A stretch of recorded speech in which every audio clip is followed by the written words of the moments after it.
오늘 영상은 일은 해줬는데 돈을 못 받고 계신 분들을 위한 영상입니다. 오늘은 과연 핑계를 대면서 돈 지급을 차일피일 미루고 있는 업체들에게 돈을 받아내려면 어떤 조치를 미리 취해놔야 되는지, 만약 소송까지 가게 된다면 소송을 할 수 있는 조건은 무엇이며 변호사 비용은 얼마인지, 그리고 어떻게 하면 상대 쪽이 변호사비를 다 부담하도록 할 수 있을지 민태호 변호사님과 함께 시원하게 알려드리도록 하겠습니다. 오늘은 민태호 변호사님과 통화 내역을 다 뽑았습니다. 최근에 있었던 1심 판결도 무죄 판결을 받았었습니다.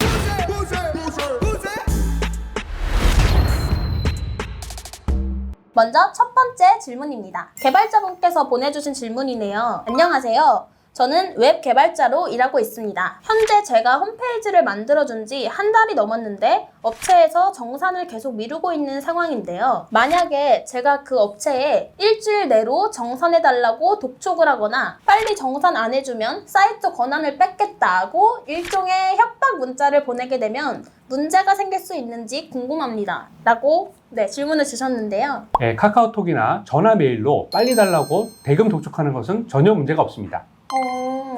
대금을 청구하는 방법으로 내용 증명을 보내는 것도 좋은 방법이고요. 다만 질문 주신 것처럼 돈 안 주면 사이트 권한 뺏겠다, 아니면 프로그램 삭제하겠다, 이런 식으로 말을 하게 되면 그 자체로 협박죄에 해당돼서 오히려 질문자께서 처벌을 당하실 수 있습니다. 그리고 권한 뺏겠다, 프로그램 삭제하겠다 같은 말을 실제로 실행까지 하시게 되면 실제로 업무방해죄나 뇌물손괴죄로 처벌받을 수 있는 행위이기 때문에 독촉을 해서라도 말이 안 통하면 법적으로 해결할 방법을 찾으셔야지 협박을 하면 안 됩니다.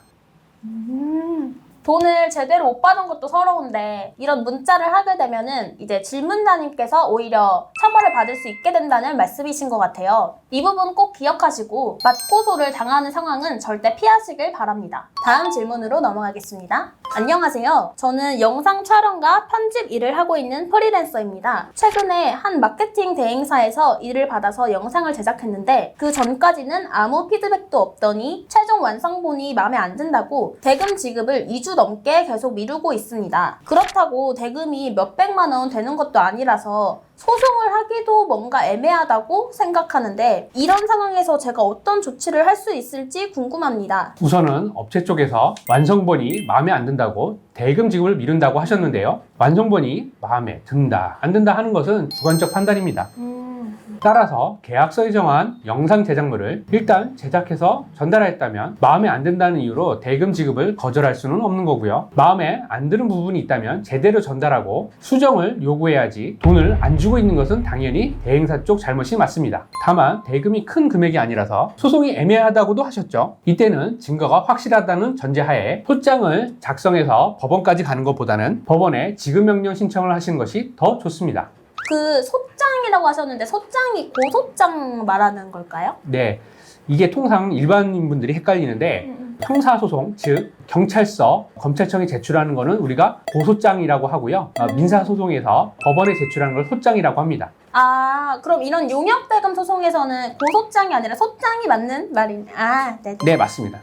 지급명령 신청은 소송보다 들어가는 돈이 저렴하니까 못 받은 돈이 소액이라면 이 방법을 추천드려요. 돈을 돌려받는 방법이 소송이랑 지급명령 신청이 있는데 못 받은 돈이 소액이고 증거도 확실하다면은 좀 더 소액으로 진행할 수 있는 지급명령 신청을 추천하시는 거네요? 네, 맞습니다. 근데 혹시 소액이라는 그 기준이 사람마다 다를 것 같은데 변호사님 생각에는 소액의 기준이 어느 정도라고 생각하실까요? 보통 법원에서는 정해진 기준이 소액 사건이다 그러면은 3천만 원 미만이면 소액이라고 하는데, 근데 일반인 입장 그리고 뭐 영세하는 입장에서는 3천만 원도 참 큰 금액이죠. 근데 제가 생각할 때는 1,000만 원 미만이면 소액이라고 생각하고 있어요. 그렇기 때문에 1,000만 원 미만이라면 일반 소송보다는 지급명령 신청하는 것이 좋습니다. 답변 감사합니다. 그리고 이제 보통은 이제 문자나 카톡이나 뭐 업무 메신저 이런 걸로 보통 계약을 하고 소통을 하고 하는 경우가 이제 제 경험에는 좀 있었는데 그런 문자 내용 이런 것도 어쩌면 그 확실한 증거 자료라고 할 수 있을까요? 네, 맞습니다. 그것도 다 증거에 포함됩니다.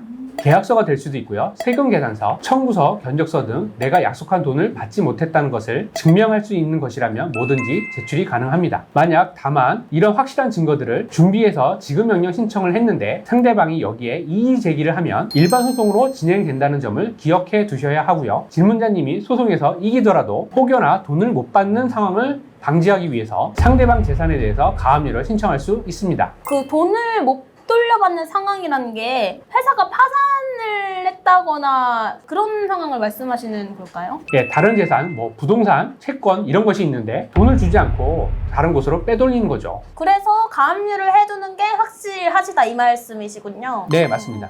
답변 감사합니다. 네. 다음 질문은 소송에 관한 질문이네요. 저는 3달 넘게 대금을 못 받아서 소송을 진행하려고 하는데요. 소송을 할 수 있는 조건 같은 게 따로 있는지 궁금합니다. 예를 들면 한 달 이상 대금을 못 받은 상태여야 소송을 할 수 있다든지 못 받은 금액이 최소 얼마 이상 돼야 하는지 아니면 계약서를 미리 썼어야 하는지 그런 조건들이 있는지 궁금해요. 라고 질문 주셨는데요. 이런 조건 같은 게 따로 뭐 있을까요? 소송을 진행할 수 있는 조건이 따로 있다기보다는 소송을 진행하여 이기기 위해서는 증거가 있는지를 체크해 보셔야 합니다. 이 질문과 같은 경우에는 어떤 일을 하셨는지 안 써주셔서 한 가지 예를 들어 드리면 프로그램 개발 계약은 민법상 도급 계약에 해당합니다. 사실 이 영상을 보는 많은 분들이 거의 도급 계약을 체결하실 경우인데요. 혹시 그 도급 계약이라는 말이 좀 어려우신 저 같은 분들도 계실 것 같은데 좀 쉬운 말로 도급 계약이 어떤 거 말씀하시는 걸까요? 네, 도급 계약이라고 하면은 일을 완성한 다음에 그에 대한 보수를 받기로 한 것이 도급 계약입니다.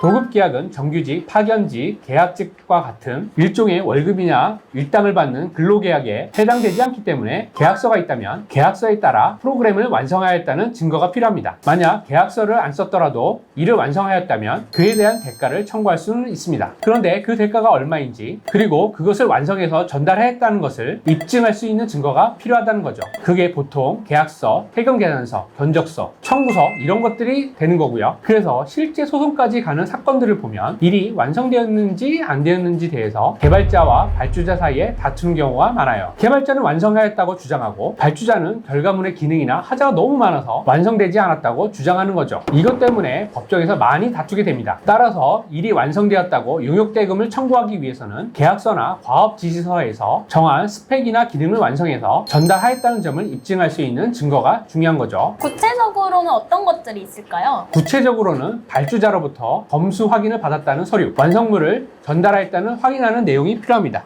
아까 말씀하신 것처럼 문자 내용이나 통화 내용도 증거 자료가 되고요. 앱 프로그램 개발이라면 앱마켓에 등록하였다는 기록도 될 수 있고요. 아, 이게 앱스토어나 구글 뭐 맞아요. 스토어 이런 거 말씀. 맞습니다. 네네. 프로그램 결과물은 통상 어느 정도의 버그나 오류가 존재하기 마련이고요. 오류나 버그를 수정하였다는 점도 증거로 남겨두시는 것이 좋습니다. 답변 감사합니다. 마지막 질문은 소송 비용에 관한 질문이네요. 아마 많은 분들이 제일 궁금하셨을 것 같은데 대금 지급으로 소송을 진행할 경우 보통 이제 변호사 비용 이런 건 얼마 정도인지 그리고 소송에서 이기면 이 변호사 비용은 상대 쪽에서 부담하는 게 맞는지 이게 확인하고 싶다고 질문을 주셨네요. 소송에서 소송 비용 부담은 법원에서 판결을 내리는 판사가 정하게 됩니다.